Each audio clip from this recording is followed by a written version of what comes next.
I'm Roxanne. And I'm Catherine. It's two girls strong.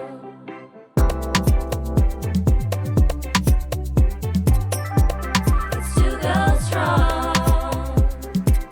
Welcome to another episode of the Two Girls Strong podcast. Today's conversation is about our hair journey.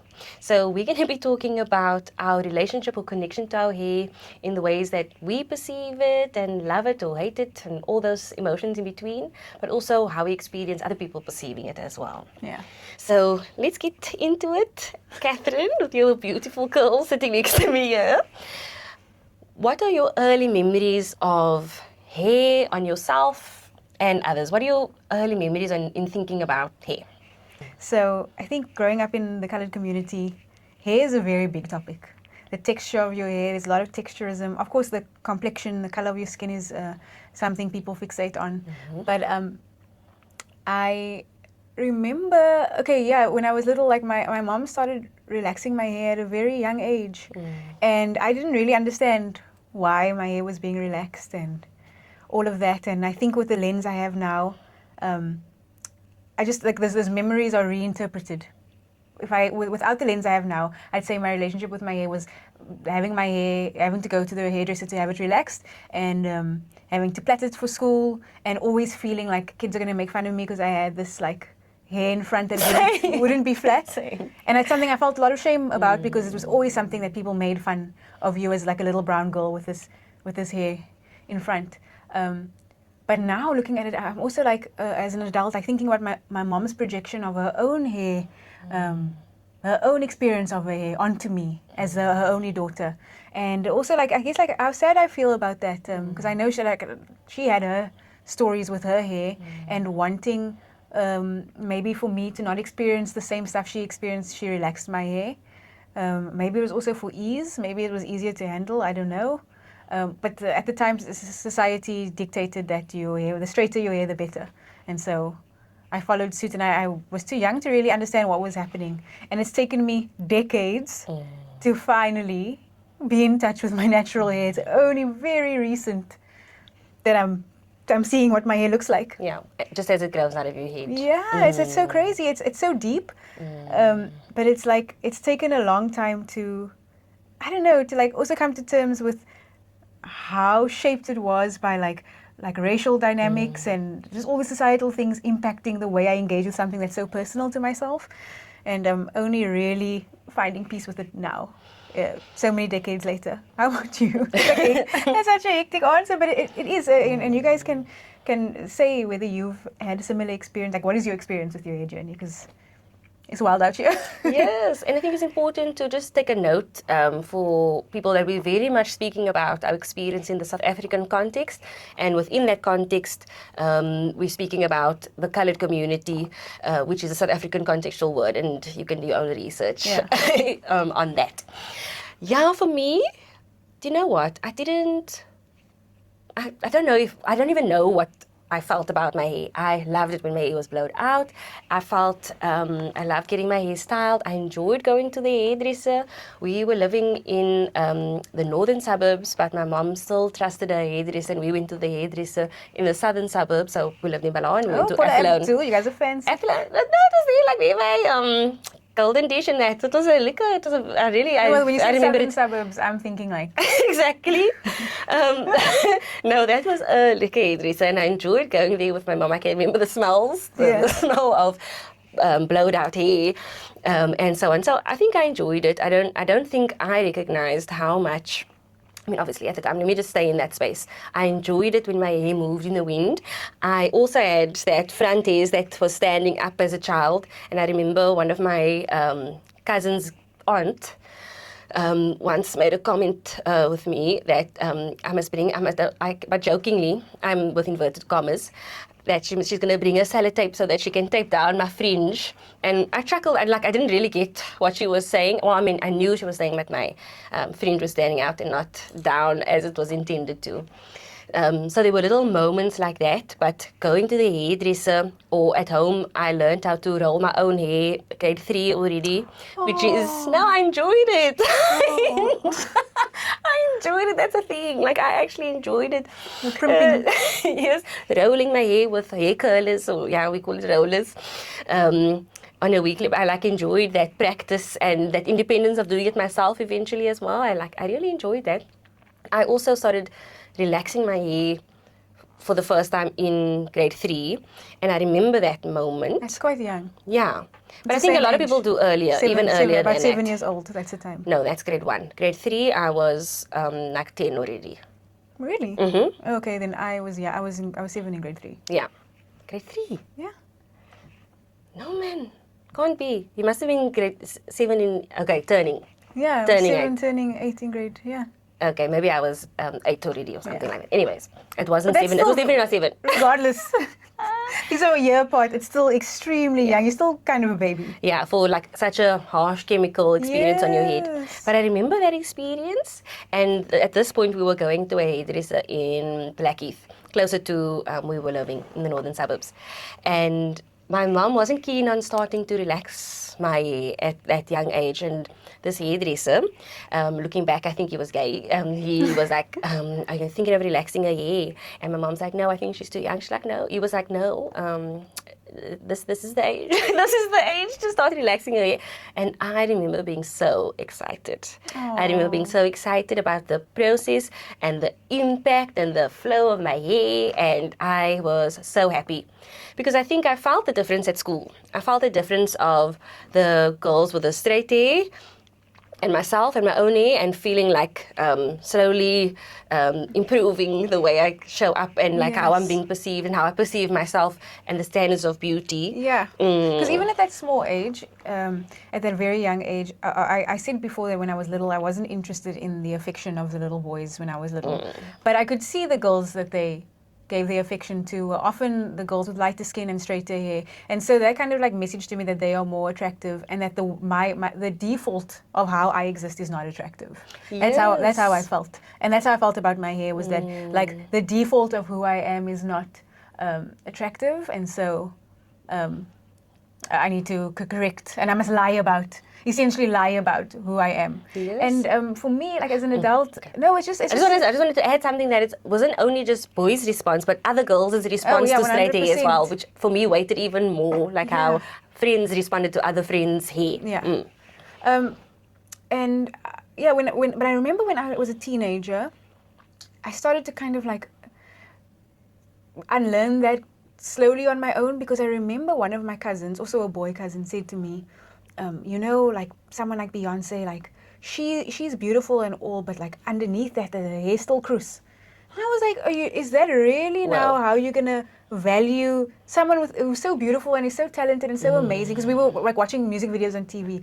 You're gonna reduce her value down to the texture of her hair. I found that so small-minded and disgusting, and I think that's when I started to click that, nah, man, this is messed up shit. Do you know what I mean? What's also messed up is that having the knowing that she might have textured hair, that's what seeing textured hair, or the word krus in our context is more textured, more not straight, less straight hair, and that is devalued. And it's your cousin devaluing, but also the messaging that having more textured hair equals less value. Yes, and I say the word krus, it's for me, it's a slur. I feel that word is actually a slur, because the way that it was used was really to dehumanize and make you, because it wasn't just about the texture of your hair, it was about where you ranked on the social hierarchy, and then it was, yes, and it was you're low class, actually. You're you're not it. And I'm actually, now that we're speaking, I haven't heard that word in a long time, and I haven't used that word. I don't think I ever really used it. Yeah. But to even just say it, it's oh my word, it feels like I'm actually saying a swear word. Well, now I've seen people use it owning the word. I've seen colored women owning that word in terms of how actually, yeah, my hair is krus and it's beautiful, and not associating krus with not beautiful, less value, and so on. Yeah, So I've seen that, same. which is interesting as well, Yeah, right? yeah. But yeah, I remember that, and I remember being stressed. And the funny thing is, before I relaxed my hair, I thought relaxing your hair was like when you take your hair and you put it over the couch and you just let it rest for a little. Just let it have a moment to chill out. That's what I thought it was. I had no idea what relax is. So I'm hearing this conversation about, yes, it's time for you to relax, and thinking I'm going to a spa experience. And the Meanwhile, next you're burn. burning, but they put that chemical and they got to put Vaseline all around your skin, and then you got to sit there, and then you're like, it's burning, like 5 more minutes, let it sit for 5 more minutes. And you're like, it's fine. Yeah. Oh, and I can't believe I used to do that. Like maybe once every 2 months I would relax my hair, but I was in the hairdresser getting my hair blowed every week. And my mom would send me so that my hair would look nice for church on Sunday. So I'd go on a Friday, and then I had to do the swirl coats and all of that. Swirls. And I'll say, like, there is a sense of community in the hairdresser because there's like all these women coming together to have their hair done, and there's gossiping and it's lively. And I always had crushes on the hairdressers, the ladies blowing my hair, that big arms like pulling, blowing and pulling, and I'm sitting there like, oh, this is kind of hot. But I did like I liked the sense of community in the hairdresser, but I also didn't like going, to be honest, and I didn't like the walk home from the hairdresser where my hair was like long and like silky and blowing in the wind. I felt very exposed and overly feminine in a way that, like, I don't know, like my hair would draw the attention of boys and men, and I just didn't like the male gaze. And I can only say that now, that like now that looking back, it's like that's what made me feel uncomfortable, was that when my hair was like blowed out, and I'm a teenage girl and I'm walking in the street with my hair, it's like the men feel like now's their time to shine, when it was my hair's time to shine. Nailed it. Silly. Yes. Yes. So yeah. Yeah, very contrasting to my experience of after my hair, because I would walk or go home feeling like I'm in an organics hair shampoo advert, and I think that was also a big influence, like good hair in media. All hair product adverts reflected straightened hair. Black hair as well was relaxed hair. I can't recall in my memory like natural hair or curly hair styles on TV, in magazines and things like that, but definitely relaxed hair, or even more so like the organics, white women's straightened hair. That, and then I would walk, I'm thinking I'm in that, that's my like the fantasy I'm living in that moment. Yeah. That was where my mind was at. But I'm thinking about this hairdresser experience and the being in the hairdresser after the hairdresser experience, and I think what I know I did feel was shame about the process I had to go through to have my hair straightened, and I almost had to pretend like I didn't have to go through the process of rolling my hair, blowing out my hair, and relaxing my hair. Especially, couldn't talk. I felt like I couldn't talk about that. In fact, I'll tell you now the story behind that. It had to almost be that I had to pretend that this is how my hair is naturally, and so there's a lot of stress that comes with that. I remember one summer I didn't want to swim. I didn't want to swim in the pool because I was calculating like when am I going to blow my hair, when am I going to do my hair, like how much effort it takes to keep my hair done. And that's so sad, actually. That's so sad. But I can remember like when someone like I went to Scouts, and so it was boys and girls, and one of the Boy Scouts saw me with my hair in rollers, and we just laughed. But I was like, okay, just like in my head, I was like, just pretend like you're not seeing me now. It was fine. It wasn't like he didn't do anything. We just chuckled at this moment, at this like almost unseen moment, this secret moment Of vulnerability also, yes. But also very explicitly from friends who would have what we would describe as stale hare. What's And stale stale hare? hare is like straightened hair, or straight, not straightened, straight hair, and fine straight hair, right? Typically hair that wouldn't need to be relaxed, or would be dangerous to relax because your hair might fall out if you do. And those friends telling me, because I remember I mentioned, no, it's fine, I'll just relax my hair, because we were going on a trip or something, and I was like, no, I'll just relax my hair. And then afterwards she was like quietly telling me, you shouldn't tell people that you relax your hair, like that's, you don't tell people stuff like that. And I was like, oh, I didn't know that. Like, I didn't know that you're not supposed to tell people that you relax your hair. So then this new level of self-consciousness, not awareness, but self-consciousness about like, I am learning that I need to move in the world and pretend like my relaxed hair is my natural hair. Yeah, and it's really also about like this proximity to whiteness. Yep. Like that's really what it boils down to. The straighter your hair, like you're closer to being white, and the lighter your skin, the closer you are to being white. What was the shift for you? Like when did that start happening for you? Mine was later, much later than I think for you, because like I said, I enjoyed it. So it was like I didn't not hate it. To be very honest with you, like I enjoyed the experience of studying me in high school. I was the hostel local hairdresser where I would blow my friend's hair out for 10 rand, entrepreneur. And also the GHD moment, which we didn't talk about that. That was a big thing in straightening, making your hair look very lifeless. Well, you say that like it's lifeless, but it's like straight. And I mean, now looking like how my hair naturally curls, and I look at what a GHD would do to my hair, I'm like, keep that away from me. Yes. But anyway, I digress. Continue. No, I appreciate you sharing what you mean behind that. But that made it so much easier to attain and maintain the pretense that my hair is naturally straight. Because I could, these little straight pieces, and eventually I called them my cousins because when they were straightened, they would still be gravity defiant, but just straight, like I'm being electrocuted. And that would like be a thing that I needed to be aware of. But I was very skilled in blowing out and GHDing and all of that. But the shift came for me, to be very honest, only in varsity, when my mom was shifting towards not paying for my hair. It came from being cheap. You were like, not paying for my hairdressing costs. And at that point, it was shifting to what they call Brazilian, and now it's Brazilian, and you have to come a couple of times for the Brazilian to stay in. And I'm hearing what it costs. I'm a student. I'm like, and I was very frugal-minded. Still am in a way, yeah. And I was like, okay.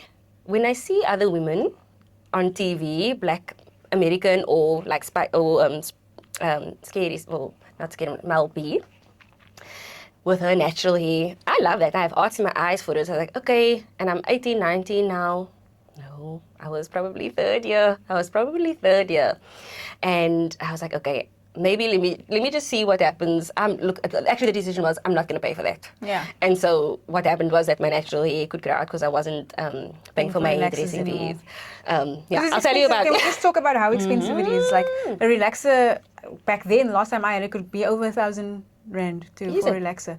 800 around there. It's not just it's a relaxer. Then you'd have to get the treatment, like a conditioning, like a mask to protect the hair. Then there's the if you go for a cut and a blow. All of that's expensive. You see, I was oblivious to the cost as well. You see, then when I found out, I was like, I'm not paying that. But yeah, I'll go into that moment of like when the relaxer started growing out. But I first want to hear about when did you stop relaxing? What cued that? It's as soon as I moved out of my parents' house. Also, because I guess I had to pay for my own hair care. But also, the women I idolized had dreadlocks, and like I was a fan of Tracy Chapman and Lauryn Hill and Toni Morrison. I loved her grey dreadlocks, and I just thought these black women were so beautiful with their natural hair. And Lenny Kravitz also I thought was so cool. And I just really wanted to have locks, and so I started the process at about age 19, and decided I'm going to get locks. And it was also I think like a rebellion and informed by like I was conscientized as well. Like I don't want to subscribe to European standards of beauty, and so that's really what informed it for me. And I got a lot of pushback, right till the end. Okay, not till the end, but I got pushback for a long time, especially from family. My mom wasn't like that impressed because she obviously invested so much in my hair, and also into my femininity. And I think that having locks for her maybe wasn't feminine. And I know my dad also didn't respond well in the beginning to it. But I was my own person, and I was like, I don't know if I can do it. And I remember listening to music of women, hip-hop artists, and this one woman was saying how beautiful it is to be black and that your hair grows up to the sky like a plant, like a flower. And I thought, wow, like all my life I had been fighting that, like fighting what fighting what my hair does so so naturally, and it's so beautiful and vibrant.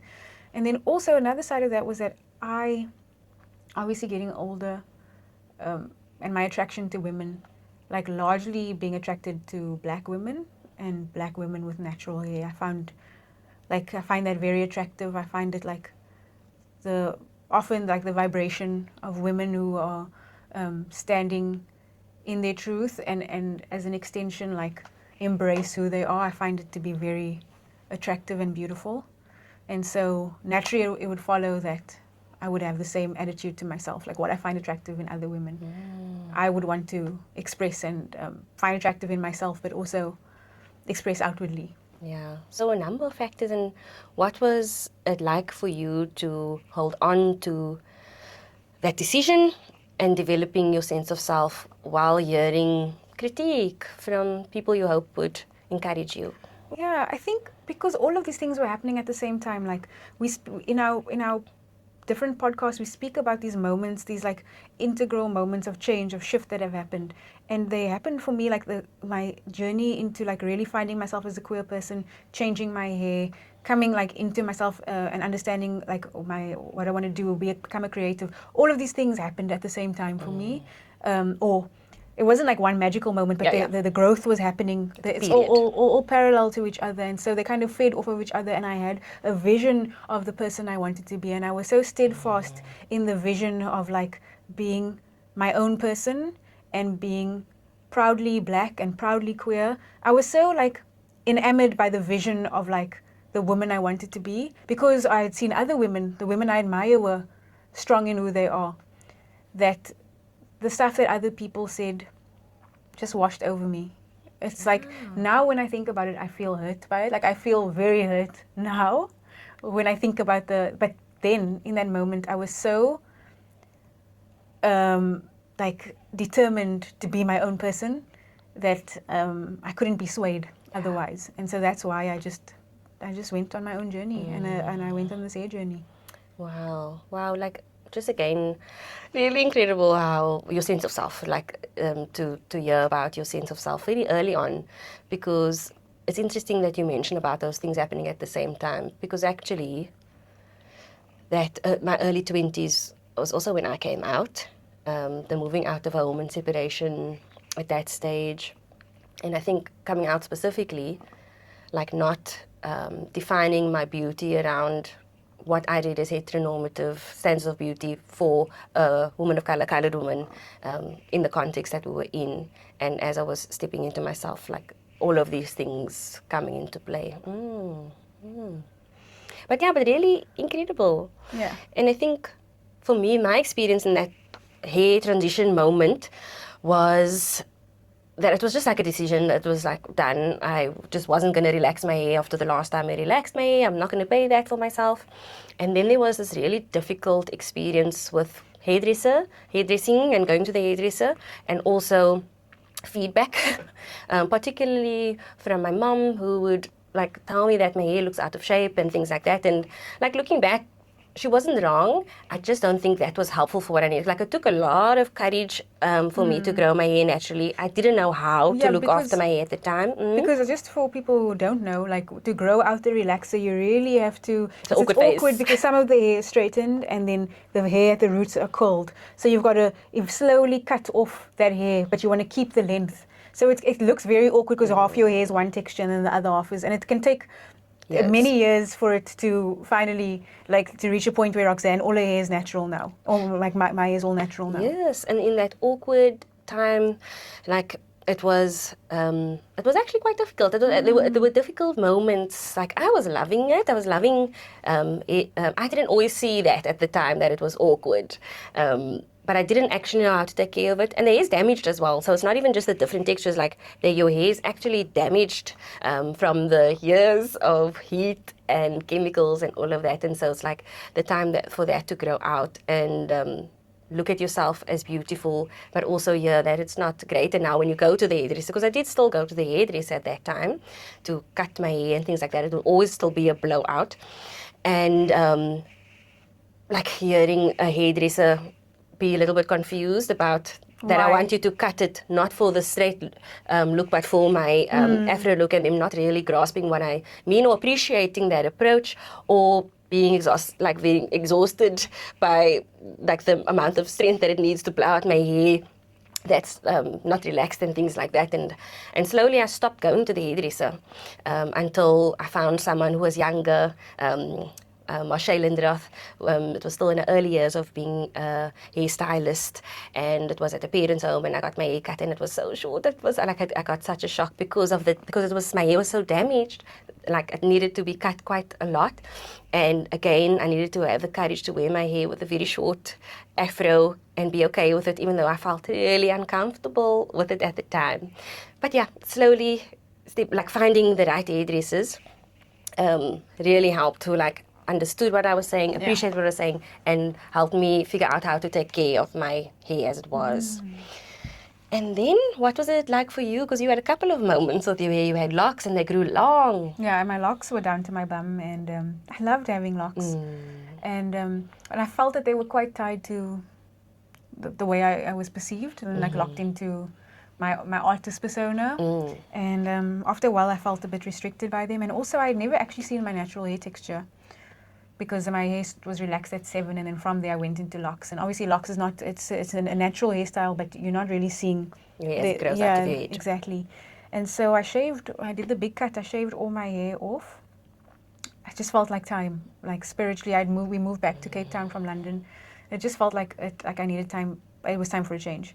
So I shaved all my hair off, and it was quite a big moment, because I'm shedding a part of my identity, and I didn't realize how much I had made hair a part of my identity, and also like a part of my femininity. I felt quite self-conscious about being very masculine with short hair, and it was a very liberating experience to cut my hair, because I had to try and understand myself outside of these markers that tell people how to perceive me. And I had to really find what I thought beauty was, like really now from the ground up, from the inside outwards. And it was very challenging, but it was worth it. I think and I'm still going through it right now, and my hair's growing. I'm like amazed at how my hair looks. I can't believe that my hair curls like this, and I think it's beautiful, but it's also challenging for me. But yeah, it's because it's short.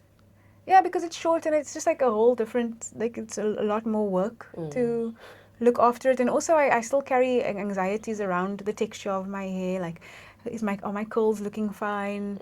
Where's the balance between being too hard on my hair, because I want it to be a certain type of curl pattern, versus just wanting to style it nicely. And often when I'm looking for advice on what to do with my hair, because I'm learning now, this is my first time having my natural hair. You have to explain your hair when you're typing in, maybe into YouTube, you want to find a tutorial on how to. Then you have to go through this hair chart where it's 1A to 4C. And 4C is on the extreme end with people with very textured hair. And even that grading system brings back those feelings of this hierarchy of hair, what hair is supposed to look like, and the language people use around different textures of hair. This hair is difficult and this hair isn't.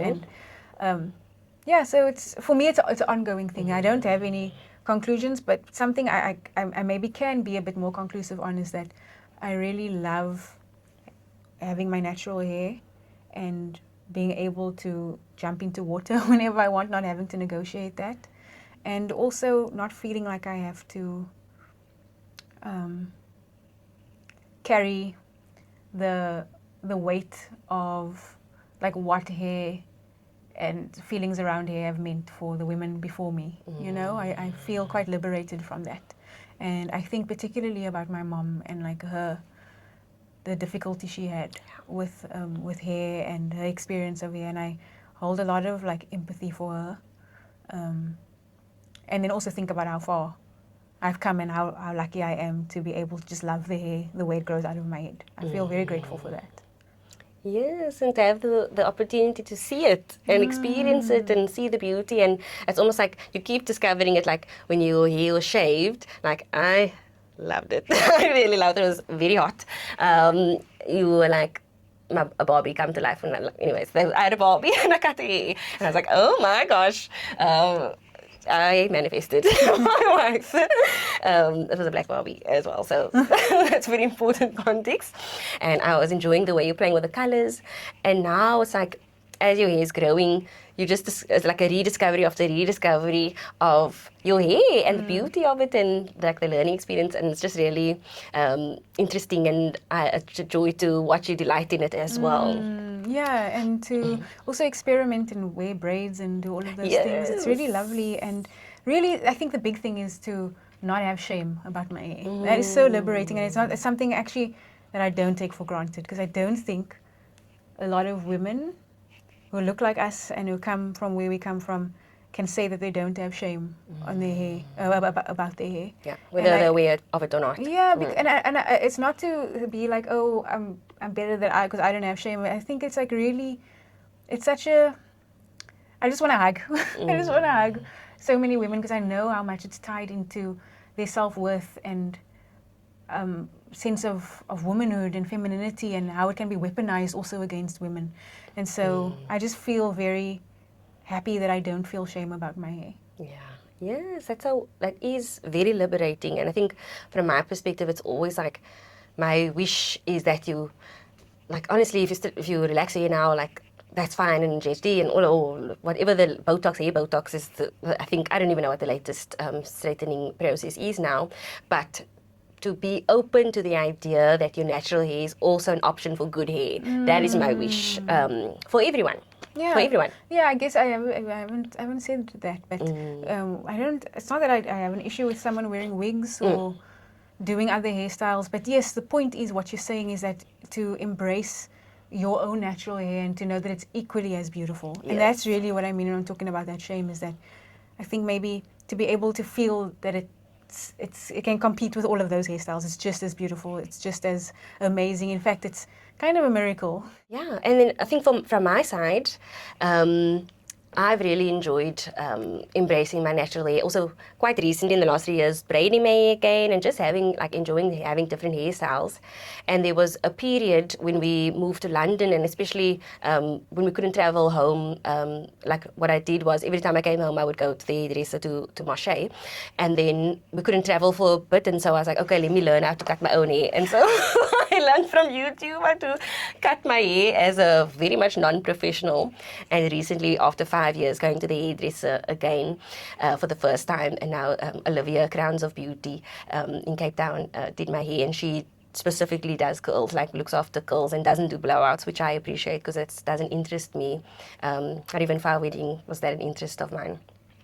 And yeah, it's really wonderful to love it. And the funny thing now that we have to contend with, especially after my haircut a couple of weeks ago, is how to not look like sisters and twins. Yeah, because our curl pattern is so similar, and yeah, people think we are related. Yes. Which I always tell people is the unsexiest thing to say to us. Is that your sister? Are you guys twins? I'm like, no, we're not fucking twins. Someone else was like, I always make the joke like, yes, as sisters. But yeah, also because I think I don't want to be one of those urge to merge lesbians. Yes, yes. And the thing that I was saying earlier about like seeing you naturally as an option of good hair and beauty is for everyone, because another colleague of mine who's a man told me that during the pandemic, he grew his hair out, and for his entire life, this was when he's like in his late 30s, discovered that he has curly hair. One of his children, his daughters, has curly hair, and he thought it was from his wife, but realizing, oh my gosh, that is my hair that my daughter has. It's so beautiful. So also seeing boys discover their curly hair is so beautiful as well. So yes, it's just so wonderful to reflect on our journeys, and it's ongoing. Like, every day isn't a look in the mirror and be happy moment. Now navigating a new relationship with hair professionals as well, seeing the changes and learning to love ourselves fully. Really, that's what it's all about. But let us know what your experience is with your hair, where it is. We'd love to hear from you in the comments. And yeah, thank you for being open and brave in this conversation as well. Thanks for joining us on the Two Girls Strong podcast. If you enjoyed today's episode, you can connect with us on Instagram @2girlsstrong or email us at twogirlstrong@gmail.com, and that's with one S. See you next time!